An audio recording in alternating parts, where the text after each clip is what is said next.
February 7th, 2026, the day I went to see Markiplier's Iron Lung. Sure, I did have to convince my parents to let me go and geek out telling them how the game Iron Lung works, but it was all worth it. We get a taxi and are dropped off right outside the cinema. But since I went with my mum, we had to go to a pharmacy. Yeah, the dentist said I could buy this over the counter. Which is what you're doing right now.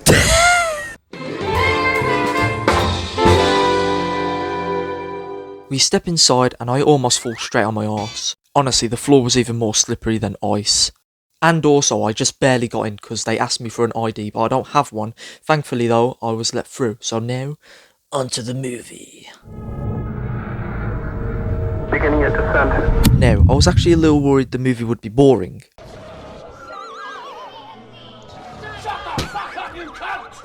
But it managed to keep me fully invested all throughout the story. But don't get me wrong, it definitely felt long, but it was very entertaining. Which is crazy because I've never had a movie feel long without it being a snooze fest, but this movie was far from it. I mean, this might have been the best cinema experience I've ever had, even if there are people entering the fucking screening with their fucking flashlights on 30 fucking minutes into the movie. I barely noticed them until they shined that heavenly sparkle in my eyes like they were checking my pupils.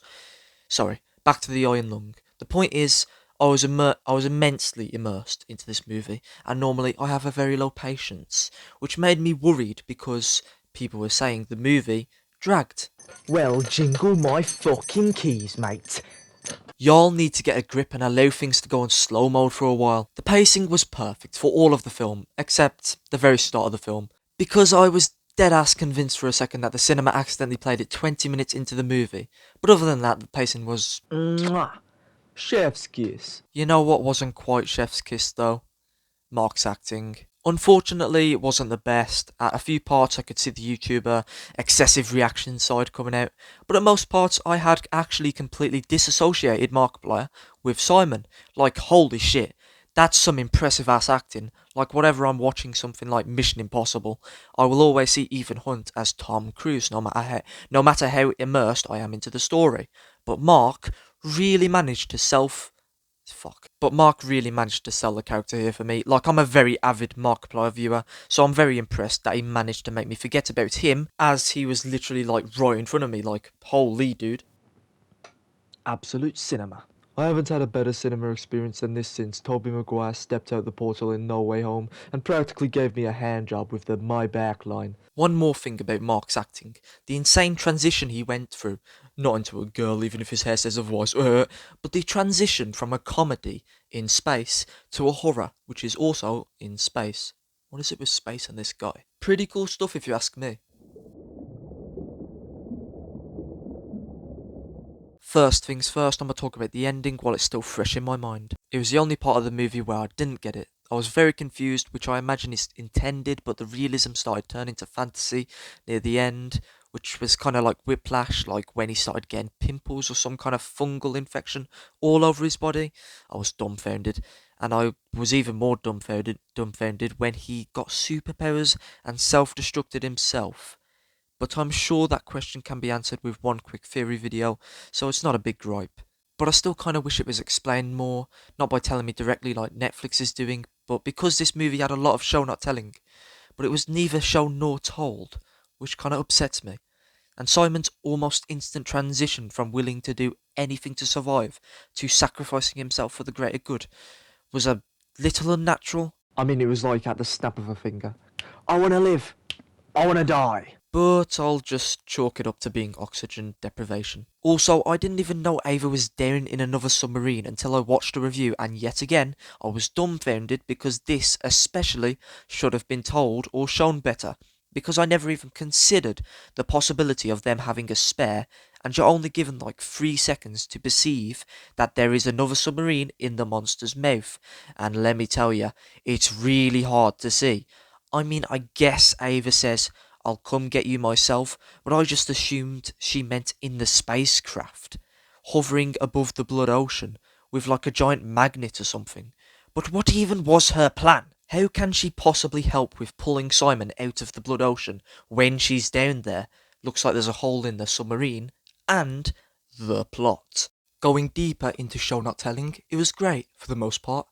I was able to form the answers in my mind without being told what was happening, and it felt very engaging. Which is the idea of show not telling, but from the reviews I've watched, most people lack the skill to process what's on screen and actually think about it. Pulling an example from Daz Reviews, sorry man, you just happen to be the most recent one I've watched, he says, There's a part where Simon goes under the grated hallways of the sub. I didn't know why he was doing that until finally at the end I saw he was restarting the engine. now we can come to a conclusion that this guy either has the memory of a goldfish or wasn't paying attention if you've watched the movie, because like 30 seconds earlier, Simon could be seen investigating some sparks that he saw through a hole in the trapdoor. And I mention this because it's always really annoyed me when people miss these details, because they'll leave the film with a lesser opinion, and that sucks when there's things to appreciate, but they ain't being appreciated. Doesn't come from a leak or anything, it just appears, but so it does in the game as well, so that's fine. And then I was wondering why he's even taking out this black box of the sub anyway, when surely it would still be grabbable wherever the sub ends up. Okay. To answer the second question, you would not be able to recover a black box out of a giant sea monster's stomach, but that's even if it survived being chewed. And also, if he had just left the black box, it would stay at the bottom of the blood ocean, and who's to say they send another person down there to retrieve it, when they don't even believe the black box exists? If you listen to what the male says, sorry, never caught his name, so when Simon puts a life jacket around the black box and it floats to the surface, I assume they'd see a blinking light in an otherwise pitch black planet / moon. I hope to God that clears things up for anyone who didn't get that. Fucking come on guys, 16-year-old over here better at analysing movies than the actual people whose job it is to review the cunts. And for the first question, if you remember, did you not see the part where Simon gets blood splatter on his face when he closes the porthole or whatever? That was leaking blood the whole time. Also, did you not see the many blood drips that have been going on for the whole movie? It had been days down there, so yeah, I'm pretty sure that's enough time for the little crawl space to flood.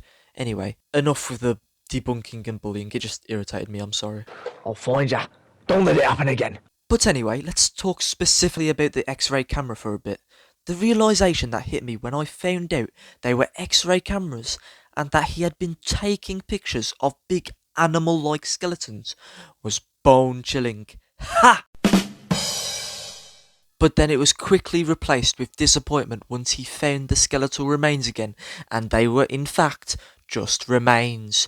But not all tension was lost. After a few minutes, in fact, the combination of the decreasing oxygen and the increasing flood of blood made some brilliant tension that had me and my mum on the edge of our seat, as well as on the edge of pissing ourselves. Honestly, there was no room to take a piss. But you know, that just made it all the more immersive. Like it felt like my bladder was the submersible, sloshing around with blood. Wait a minute. And actually, I just noticed something. The camera emits radiation inside the sub as well, which I guess is how the tumours / pimple things started to form. And that's also why throughout the film he complains about how hot it is. But that's just a theory. A game theory! Here's a few things I wish were in the movie. A jump scare in this movie would have been so goddamn impactful, I'm almost mad there wasn't one. Because I was never scared during the movie. I was just fully invested in the drama. But I know if there was a jump scare, I would have flung my popcorn into the air and recreated a scene out of Cloudy with a Chance of Meatballs. But it's not like it matters, because it doesn't. I was expecting a scary movie and I was pleasantly surprised by a truly gripping and interesting story. I wish the sea monster was more of a threat, because while yes, it was always there and causing a fuss, it didn't feel like there was much intent behind the bumps, and for some reason, for a bit of the movie, it just decided to stalk Simon for a while. In fact, now that I'm thinking about it, the monster was the absolute least of my worries. There were moments I'd forgotten about the thing. Maybe it wasn't meant to be a prevalent threat, but that's kind of what it was set out to be. I mean, they were setting it up at the start to be extremely dangerous and vicious, but then it just leaves for a while and comes back to give it a little nudge and doesn't come back for like another 30 fucking minutes. So the monster for me was a little underwhelming. So, in summary, Iron Lung is a good film, and you should go watch it.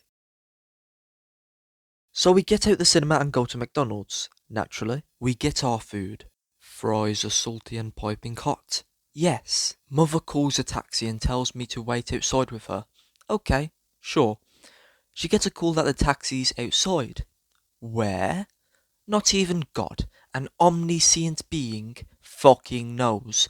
So she starts walking around like a GTA NPC, searching for the promised taxi, while I'm standing out in the rain with a paper bag. Now, here's a quick pop quiz for y'all.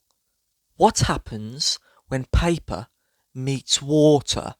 Fucking despair and destruction is what happens. The bag starts deteriorating in my hands. My mum's apple pie falls to the ground in a puddle. Thankfully, she's in the middle of a parking lot, making like a fucking traffic cone in her bright red trench coat, so she doesn't notice. I pick it up and put it back in the bag. Then I retreated back into the McDonald's, absolutely fuming by the way, because my McSpicy has now turned into a fucking McSoggy. Mother enters the McDonald's and has the nerve to say, I'm pissed off. So obviously I call her a dumb, incompetent donkey and educate her on how I am in fact way more enraged than she could ever possibly know. So we get a new bag and the taxi finally appears. Now here comes the cherry on top. We finally get home and start devouring our McDonald's like it's the last of our supplies on a submarine stuck deep in a blood ocean. Mother pulls out her apple pie and it crumbles in her hand, melting away into porridge as it falls to the floor. Nothing but utter disgust and fury is plastered on her face. I peer at the ruins that were once an apple pie with a look of pure happiness and joy as I wheeze until my lungs cannot bear the demand of my laughter. The pure comedy and poeticness of what I had went through nearly killed me. It was non-stop humorous air release. My lungs were on life support, but I simply couldn't stop, and neither did my lungs. They held on, almost indestructible, like they were made of iron. I guess you could say I had an iron lung. I just want to live. Absolute cinema. I haven't had a cinema experience like this. I haven't. Fuck. I haven't had a better cinema. I haven't had a better cinema experience than this since I haven't had a better cinema experience than this since in no. What? I haven't had a better cinema. I haven't had a better cinema experience than.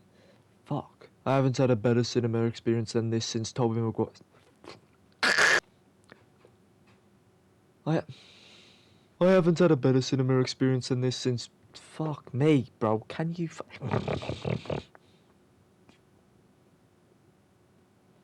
I like it when we kiss with the tongue.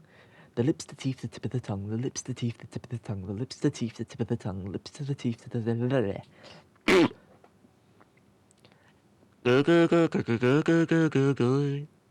Okay. So now you have it, right? I haven't had it. I haven't had it. I haven't had a.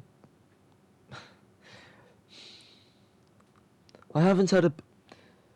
I haven't had a better cinema experience than this since Tobey Maguire stepped out of the portal in No Way Home and practically gave me a hand job with the my back line. The stutter at the last cunting second. I haven't had a better cinema experience than this since.